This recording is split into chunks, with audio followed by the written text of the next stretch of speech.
bom dia para vocês que estão nos assistindo no Facebook, no YouTube do DNA de Inovação. Eu sou a Cauane Irina e a gente vai bater um super papo aqui no estúdio, voltando, gente, depois de 2 anos online. Nós estamos aqui com 2 mega convidados, cheios de energia, uma super motivação para falar do quê? Inovação aberta, colaboração. Mas antes de entrar no assunto, eu vou pedir que ele se apresente, começando com o Léo. Conta quem você é e depois, Diego, conta um pouquinho quem é você. Obrigado pelo convite. Então, eu sou o Léo, né? Sou gerente de inovação da Coltex Têxtil. Minha formação, na verdade, é em design, né? Super a ver, é uma área muito correlata com inovação. E trabalho, né, numa indústria têxtil já há um tempo. Minha carreira toda, na verdade, foi dentro da indústria têxtil.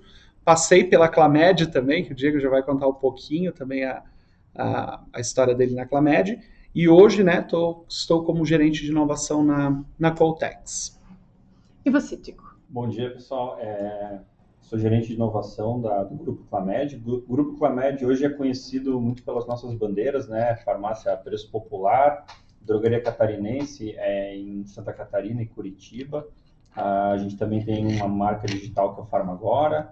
Então, é um grupo grande, hoje é a 6ª maior rede de farmácias do Brasil, o 3º maior varejista aí de Santa Catarina. E sou responsável pelo CLIC, que é o Clamed Laboratório de Inovações Corporativas, né? Que é o nosso lab aí de inovações e novos projetos do grupo. Gente, são 2 empresas bem grandes, né? E que estão olhando para a inovação. Quando a gente fala de inovação, fica tudo muito grande, é tudo muito abrangente, as pessoas confundem com a tecnologia. Tudo é tecnologia. E não é verdade, né? Quando a gente fala em inovação, eu gosto muito de defender que são pessoas, é a transformação, é a conexão, é a troca. E quando a gente fala de inovação aberta, as pessoas também ainda não sabem, as organizações também não sabem o que é essa inovação aberta, por que isso é importante, que resultado isso traz. Qual é o olhar de vocês? Veja, aqui em Curitiba, a gente vieram lá em Joinville, estão aqui junto com a gente hoje, porque inovação aberta é extremamente importante. Qual é o olhar de vocês para a inovação aberta? Bom, só um parênteses, eu sou curitibano, né? Estou lá em Joinville, mas sou curitibano, tá? Por isso que eu sempre estou aqui, né, Diego? Eu sempre estou aqui, família aí de anos aqui do Paraná. Bom, falando de inovação aberta, toda empresa trabalha em cima de um modelo de negócio estabelecido, né, digamos, mercado, regras, ainda mais se a gente pegar uma empresa que nem a Clamed, 103 anos. Então, quando a gente fala de inovação aberta, justamente é uma alavanca. Eu entendo que é uma alavanca em relação à velocidade. Você pode tentar mudar o rumo da tua empresa, você pode tentar inovar em eficiência operacional dentro de casa, você pode tentar criar novos produtos. Mas você sempre vai ter uma certa limitação de recursos e tempo, né? Dentro de casa você sempre vai estar limitado a isso. E quando você trabalha em inovação aberta, você traz um fator de aceleração. Então você está pegando empresas do mercado que têm soluções novas, inovadoras, num estágio que às vezes a própria solução ainda não está madura o suficiente, você vai ajudar a amadurecer. Você vai ajudar a startup a evoluir nesse caso e você também vai acelerar o teu processo. Então, acho que a grande mágica da inovação aberta às vezes dentro de casa você vai estar fazendo 1 ou 2 projetos, quando você vai para a inovação aberta você pode fazer isso de maneira exponencial. Então, você consegue maximizar o teu braço de inovação dentro de casa. Para mim, acho que esse é o ponto-chave da inovação aberta. E você, Léo? Perfeito. Então, quando a gente fala do varejo, é muito interessante a gente olhar, né, com esse viés e olhando um pouquinho de uma forma diferenciada, a gente que vem da indústria, né, a Coltex, que é uma indústria que também está há 33 anos já em mercado, a gente atende todas as regiões do Brasil, né, tem uma pulverização nacional e vende tecido, vende malha, né, vende produto. É muito interessante a gente ver a inovação dentro da indústria, porque num primeiro momento, quando a gente fala em inovação da indústria, a gente vê produto, a gente fala de inovação no produto, né? Então, há 33 anos a gente vem mudando o nosso produto. A Coltex, em 89, iniciou vendendo tecido, né? A gente foi varejista, já tivemos 5 lojas na Coltex, mudamos totalmente o nosso foco para a indústria, né? E aí fomos líder de mercado no segmento de lingerie, de moda íntima, de moda praia, e atualmente a gente está em busca aí de um mercado de alta performance esportiva. E cada vez a gente vê mais nichado ainda esses mercados. E inovação, falar inovação para a Coltex, inovação no core business, porque em 89 a gente era varejista, hoje a gente está em alta performance esportiva, e a gente tem outros segmentos nascendo dentro da Coltex. Há 4 anos atrás, a gente não pensava em potencializar a inovação aberta com parceiros, né? Principalmente com startups. Era uma visão de mercado que para a indústria estava em defasagem, né? A gente estava realmente engatinhando. Hoje a gente já começa a visualizar um processo de M&A, de aquisição, justamente por entender que a gente pode unir forças através dessas startups, né? E agregar mais valor para o nosso cliente, trazer mais valor ainda para o nosso cliente. Gente, quando ouvindo vocês falarem, a parte boa é que a gente pode falar absolutamente de tudo e a vida real, bem real mesmo. Ouvindo vocês falarem, parece tão bonito, né? Parece tão fácil, né? E quando nós falamos de inovação, não é isso que acontece. Tem uma complexidade, tem uma dificuldade, até quando a gente fala de inovação aberta, antes as empresas se viam como concorrente, isso era tudo estratégia, independente de segmentos diferentes, não abriam, né, as informações, segredos industriais. Muitos segredos. Até hoje ainda existe sim essa cultura de opa, alto lá, inovação aberta, calma, você vai contar o que a gente faz, existe esse receio. Como é que acontece no dia a dia de vocês?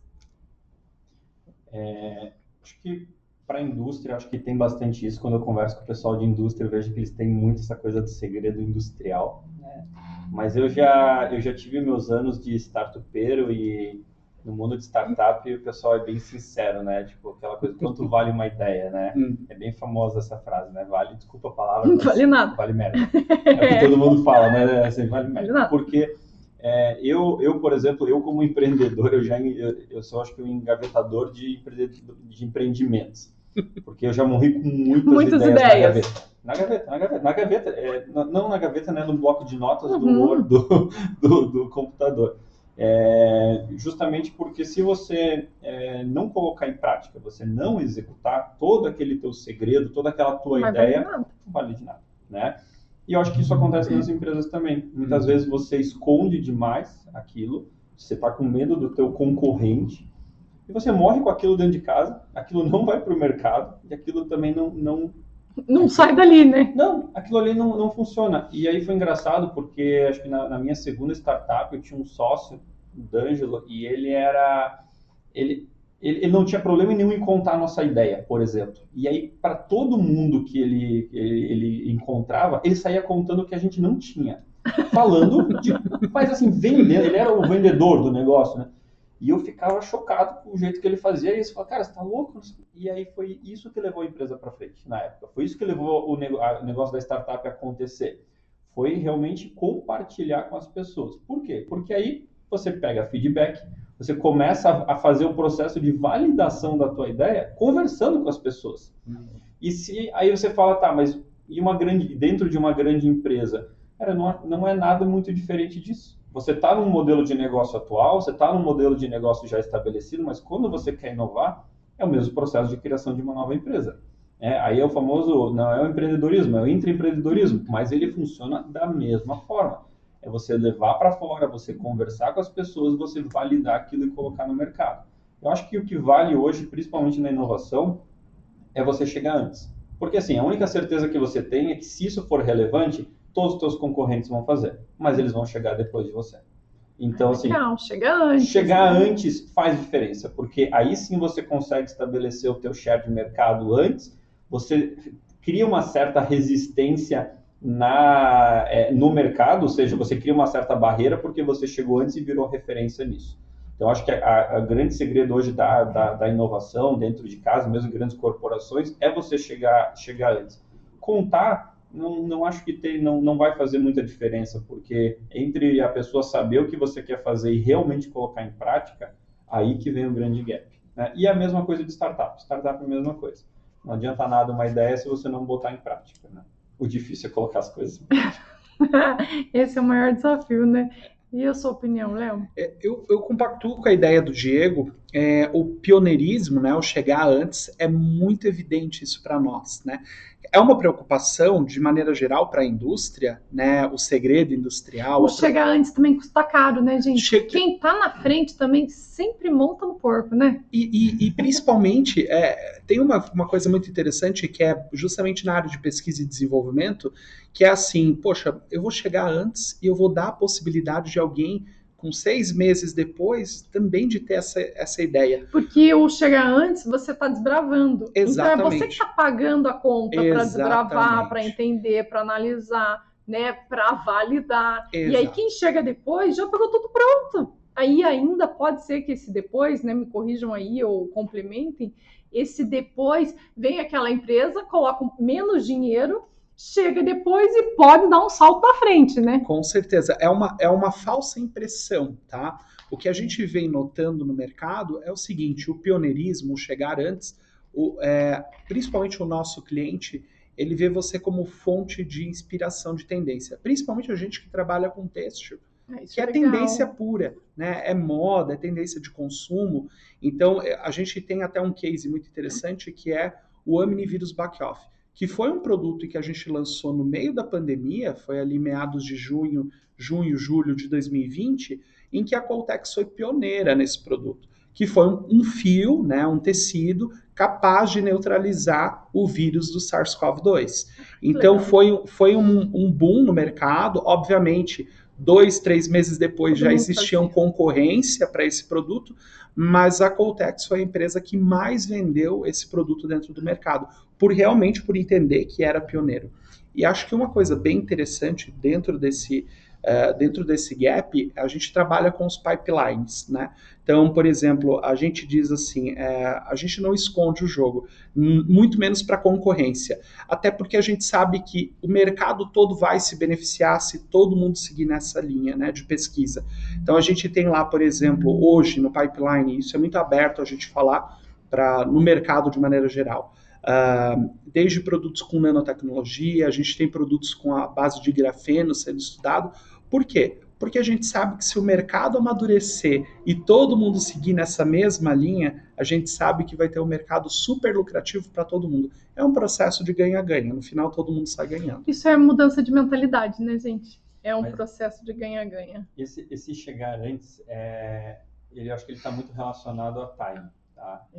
Até semana passada teve uma palestra do pessoal da Hot Milk falando sobre timing, eu concordo com eles porque veio encontro para mim numa teoria do surf.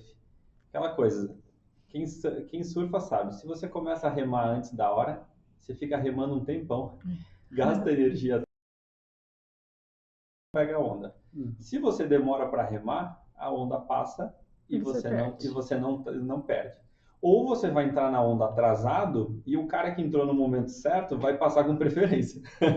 Então, gente, tem a questão do time, sabe? E assim, dentro desse universo que está tudo muito rápido, tudo acontece muito rápido, é muita informação, independente, né? Porque aqui a gente tem 2 segmentos bem diferentes, que é a indústria e o varejo. Qual é o tempo certo?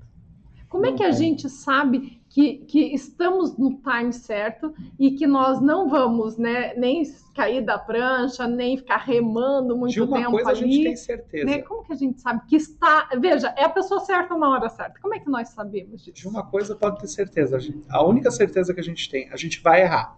A gente vai errar. Eu acho que não tem tempo certo, tá, para isso. A gente conseguir entender, principalmente a realidade de indústria, mercado, maturidade de mercado. Muitas vezes a gente entra com uma inovação, e aí falando mais uma vez de produto, a gente entra com o timing errado da coisa. Sabe que aqui na aceleradora, como startups, às vezes elas são sensacionais, tem uma solução incrível, os caras são muito bons como empreendedores, mas o mercado não está preparado para isso. E eles têm uma frustração, uma falsa sensação de que nós não somos bons, nosso negócio não é bom, e não é verdade, eles são muito bons.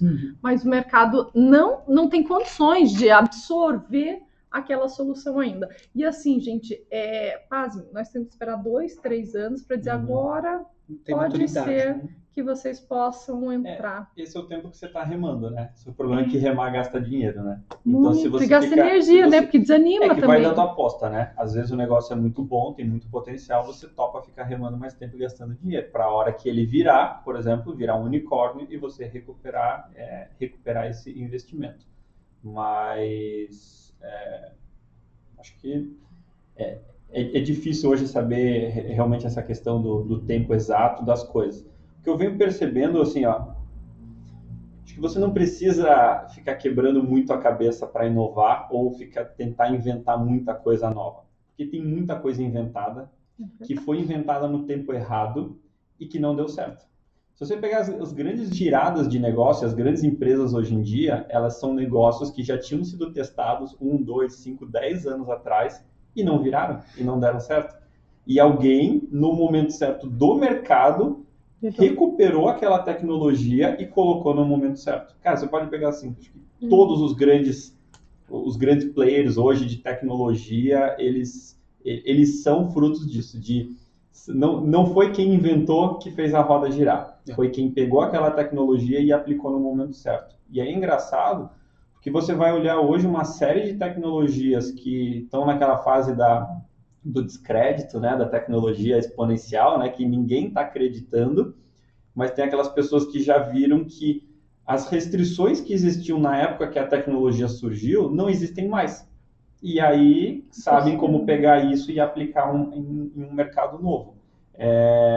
Cara, eu vou dar um exemplo assim, ó. Vamos pegar impressora 3D, né? Impressora 3D é um negócio que, nossa, quando surgiu, a gente ia imprimir talher em casa, impressora 3D, todo mundo ia ter, né? Daí hoje virou brinquedo e está encostado lá nos laboratórios, né? Mas onde é que está surgindo a disrupção lá da impressora 3D? Construção civil. Os caras estão... E normalmente é isso, né? A disrupção, ela vem dentro de um segmento. Alguém viu aquele produto, aquela ideia, mas um mercado, por exemplo, a construção civil, está num time de utilizar isso. A odontológica também está usando muito. Exato. Então, assim, aí vem os segmentos que fazem... Que se utiliza, que é necessário, né? Exato. Então, assim, às vezes a tecnologia surge no lugar errado, ela é bonita, ela é legal, mas ela não tem aplicação. Mas é isso. Olha para os últimos 5, 10 anos, vê tudo que foi inventado, tudo que deu errado, e olha se o mercado não mudou. A chance de você achar alguma coisa que vai converter é maior do que você ficar tentando quebrar a cabeça ou inventar coisas novas.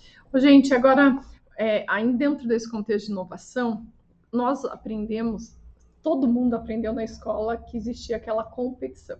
Tem que competir com a empresa, tem o concorrente, né, é o colaborador, é o gestor de inovação, é o cargo, era só competição. E agora a gente não usa mais, dentro desse nosso universo, deixando claro, gente, nosso universo de inovação, disrupção, startup, a gente usa muito colaboração. Como é que vocês enxergam o antes e o depois? Ou depois não, o atual, né? Que é a colaboração versus a competição. Bom, eu vou falar por entender no âmbito acadêmico, né, em relação a isso. O design já há muito tempo vem falando de aspectos participativos, né? A gente vem com vertentes do design participativo, acho que Sanders, em 2002, já estava falando em design participativo. Eu acho muito bacana quando uma empresa consegue criar um processo de cocriação. Acho que isso é muito bem-vindo, principalmente relacionado às áreas de inovação, né? O que não tem dado muito certo no mercado, e aí eu falo por experiências que a gente já teve, né, em algumas participações, é que muitas vezes você tem engrenagens que rodam paralelas umas às outras e que acabam se chocando, e você não tem uma equipe para fazer essa mediação toda, né? Sempre a gente vai precisar de uma equipe para mediar, e o designer, nesse sentido, ele é uma peça fundamental dentro dessa estrutura. Eu vejo pela minha equipe, que hoje são 5 designers, eu preciso dessa equipe de design para mediar toda e qualquer situação que eu preciso criar ou estimular a colaboração dentro das equipes. Porque o designer, ele tem as ferramentas necessárias para fazer com que essa cultura de colaboração, Tá no ela DNA fique deles, assim. exatamente. Eles já foram desenvolvidos assim, estudaram assim. Exatamente, dessa forma. Não existe sobreposição de cargo, não existe sobreposição, não. Isso tudo está no DNA do designer, né? Então a gente tem ferramentas como mapa de empatia e diversas outras ferramentas que a gente consegue entender não só a percepção do cliente externo, mas principalmente do cliente interno, né? E principalmente das dores dessas equipes. Então, assim, as oportunidades de mercado são principalmente para pessoas que conseguem permear e mediar essas situações. E principalmente, como eu te falei, designers, né? Acho que tem um campo muito promissor, né? A gente vê tendências agora para 10, 15 anos do mercado de trabalho, todas as verticais de design, elas estão sempre em alta, né? E você, Tico? Colaboração, eu acho que ele está muito pautado no conceito de ecossistema, seja ecossistema dentro de uma equipe, seja ecossistema de empresa. Aquela coisa, né? Você pega uma semente, você coloca ela numa floresta tropical, nasce provavelmente uma árvore bonita, bacana. Você coloca no deserto, provavelmente ela vai morrer. Por que uma foi e a outra não foi? O que tinha de diferença? Uma estava dentro de um ecossistema favorável, que tinha luz, tinha água, tinha terra fértil e tudo, e o outro não. Tudo isso, todo esse ecossistema, é a colaboração que está acontecendo para que aquela semente vá para frente. Então, é colaboração não falando só dentro de times, mas falando de ecossistema, de colaboração entre empresas. Acho que hoje, por isso que é fundamental você agir hoje dentro de ecossistema. O potencial que você tem das suas ideias avançarem, dos seus projetos avançarem, ele é muito maior. Pelo mesmo motivo que a colaboração dentro de um time também é importante. Porque normalmente quando você está trabalhando um projeto, uma ideia, você está trabalhando numa fração dele. Mas quando você expõe isso no ecossistema, o ecossistema traz as outras frações que estão perdidas ou que você ainda não identificou. Então, além do ecossistema e da colaboração acelerar o desenvolvimento de uma ideia, provavelmente ele melhora e ele dá condições para aquilo acontecer. Por exemplo, dentro do nosso time, quando a gente montou o time de inovação, a gente já montou um time em formato ágil. A empresa trabalha hoje com equipes tradicionais, trabalhava, porque a gente já tem várias equipes hoje em formato ágil, mas a gente montou o time de inovação justamente assim, para que a colaboração realmente ela gerasse mais do que aquela sinergia, né, que sai dali, gerasse mais do que o trabalho unitário. E é incrível, porque quando você pega uma ideia e expõe a um time, é muito diferente de uma pessoa levando aquilo sozinho ou uma área sozinho. E aí, concordando com o Léo, eu sempre digo assim, eu sou fã de designer e digo que as pessoas não entendem o que designer é. As pessoas acham que designer faz desenho, né?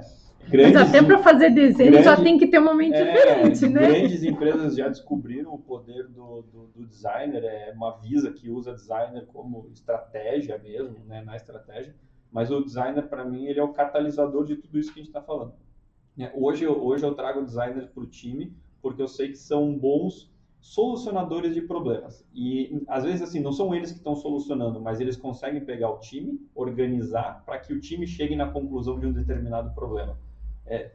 Eu acho hoje, assim, é meio que impossível você montar um time focado em inovação e novos projetos se você não tiver um designer no time. Tanto que, desde que a gente criou o laboratório, a gente vem trazendo sempre designers e mantendo designers dentro do time. É aquela coisa, o Léo era designer do nosso time e contribuiu bastante aí no período que estava com a gente, justamente fazendo isso, catalisando e potencializando o potencial das pessoas. Sabe, gente, que falando com vocês, é muito legal, né? Que é o nosso universo. Então, a gente vai relacionando com pessoas afins e vai se entendendo dentro todo esse ecossistema. Mas quando a gente abre a porta ali, é completamente diferente. As empresas são tradicionais, as pessoas estão com medo de serem substituídas pelas máquinas, né? Vão perder o emprego, existe muita competição. Então, eu penso que eu vivo em dois mundos, né? E são mundos paralelos. Porque quando a gente está falando aqui, parece assim, não é possível, isso não existe. Né? Essa realidade não existe. Ela existe sim. mas ela existe ainda em 1% de 100. 99% ainda é o tradicional, ainda é o que está construindo, está tentando, né? Já está ouvindo, existe uma consciência, mas ainda não está imersa nesse universo que nós estamos. Acho que nós estamos mais na parte boa do que na parte ruim, né? Mas quando a gente vira o lado da mesa, a gente vê que não é dessa forma. O que vocês diriam para essas organizações que só tem 1%, não de inovação, mas de mentalidade diferente, e que ainda estão imersas naquela cultura que elas aprenderam, né? Aquela cultura da competição, aquela cultura da inovação, nem inovação, mas tudo fechado, né? Da completamente competição. O que vocês diriam com a mentalidade que vocês têm de total disrupção? Bom, eu acho que assim, nesse momento, a gente estava falando em empatia no início da nossa conversa ali, antes de entrar no ar, vai muito da maturidade da empresa, da cultura da empresa, acho que tudo isso está muito ligado, mas principalmente do organismo norteador. Vamos falar do C-level da empresa. Eu acho que é necessário que a gente tenha alguém tracionando, batendo no peito e dizendo assim, olha, a gente vai ser uma empresa que vai investir em inovação, que vai investir em um novo canal, né? Precisa ter alguém para apadrinhar esse filho, né? Porque se não tiver alguém para apadrinhar, a gente tem muita resistência e por si só o negócio pode morrer, né? E a inovação pode morrer por ali. Então, eu acho que é importante ter alguém sempre apadrinhando esses projetos, principalmente no sentido de inovação. E o que eu sinto no mercado é que cada vez mais, e isso é excelente, né? CEOs, né, diretores, presidentes de corporações estão buscando isso, né? A gente comentou em relação a associações, né, ao associativismo, coisas desse tipo, em que a gente vê que esses diretores, CEOs, eles estão conversando entre si, né? E principalmente quando dá certo, chama a atenção deles, né? Poxa, na empresa X deu certo, eles colocaram lá uma área de inovação, trouxe resultado para a empresa, né? E aí, quando traz resultado, vira esse case marcante, né? Então, a gente tem alguns cases de, opa, deu resultado para a empresa, trouxe, né, um produto, ou trouxe um novo canal, representa em X% de aumento de faturamento. Eu acho que é isso que vai vender, né? A gente brincava, quando eu trabalhava na Clamed, né, com o Diego, a gente brincava qual vai ser o projeto do ano que vai vender o próximo ano, né? E basicamente é isso, né? Qual vai ser o projeto de sucesso desse ano de 2022 que vai vender a existência de 2023 da área e da equipe de inovação, né? Essas pessoas que estão ali, que você fala, né, que estão no modelo tradicional, eu acho que eu sou um pouco mais otimista, já estou um pouco mais otimista nesse ponto, tá? Chamo isso de perfil adaptado. Para mim, assim, essas pessoas, elas são diferentes do que elas são dentro da empresa. Só que por estar dentro de uma cultura de X, elas adaptam o perfil delas. Porque quando você pega essas pessoas e leva para um ambiente diferente e você tira elas do ambiente atual, aí você se surpreende e você fala assim, cara, mas esse cara não tem nada a ver com o que ele é na empresa. Você fala assim, pô, mas o cara...